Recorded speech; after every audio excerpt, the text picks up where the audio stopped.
আসসালামু আলাইকুম। আমার আজকের রেসিপি পিনহুইল সমোচা। এটা দেখতে যেমন সুন্দর, খেতেও ভীষণ মজা। বানানো একদমই সহজ, ঝটপট বিকালের নাস্তায় বানানো যায়। পিনহুইল সমোচা বানানোর জন্য প্রথমে ডোটা বানিয়ে নিব। এর জন্য লাগবে 1 কাপ ময়দা, লবণ 1/4 টিস্পুন আর তেল 2 টেবিল স্পুন।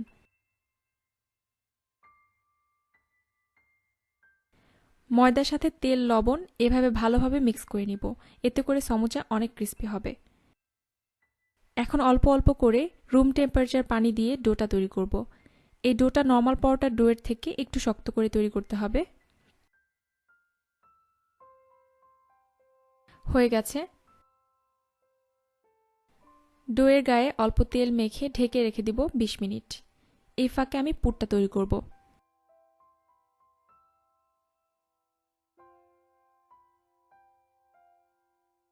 এখানে আমি মাঝারি সাইজের 4টা আলু সিদ্ধ করে এভাবে কাঁটা চামচ দিয়ে চটকে নিচ্ছি।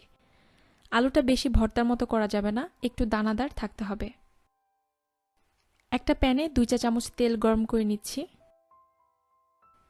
3 টেবিল চামচ পেঁয়াজ কুচি আর একটা কাঁচামরিচ কুচি দিয়ে দিলাম।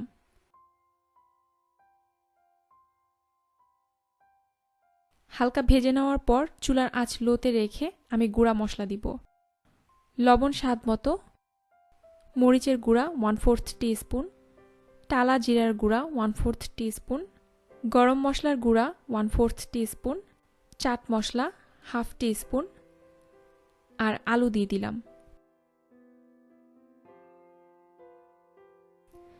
চুলা মাঝারি আঁচে রেখে 3 থেকে 4 মিনিট রান্না করব। শেষে উপরে স্বাদ মতো ধনেপাতা দিয়ে দিলাম। পুরটা এখন ঠান্ডা করে নিব। 20 মিনিট পর ডোটাকে একটু মথে নেব।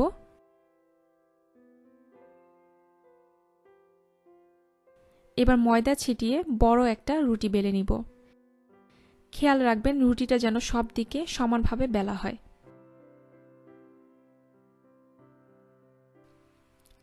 নরমাল পরোটার থেকে একটু পাতলা করে বেলতে হবে। উপরে আলুর পুরটা দিয়ে দিচ্ছি। এভাবে চামচ দিয়ে চেপে চেপে পুর ছড়িয়ে দিতে হবে। কোথাও কম আর কোথাও বেশি থাকা যাবে না। এভাবে সমান করে দিতে হবে। এখন ঠিক এভাবে রোল করতে হবে। একটু টাইট করে রোল করতে হবে, এতে করে ভিতরে বাতাস থাকবে না। এবার আরেকটু রোল করে নিচ্ছি আর কর্নারগুলো চেপে দিচ্ছি। এখন ছুরি দিয়ে হালকাভাবে এভাবে কেটে নিব, তাহলে সমোচার শেপটা সুন্দর থাকবে। কাটার পর আবার একটু হাত দিয়ে হালকাভাবে গোল করে নিচ্ছি। এবার 2 টেবিল চামচ ময়দা আর 1/4 কাপ পানি দিয়ে পাতলা একটা ব্যাটার তৈরি করে নিচ্ছি।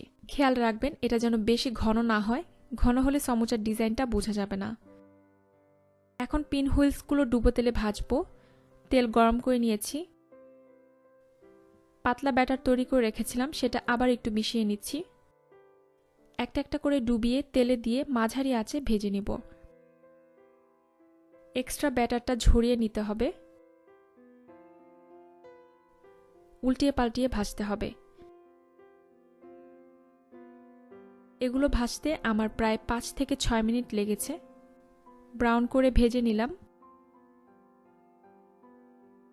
এভাবে বাকিগুলো ভেজে নিব। ব্যাস তৈরি হয়ে গেল মজাদার ক্রিস্পি পিনহুইল সমোচা।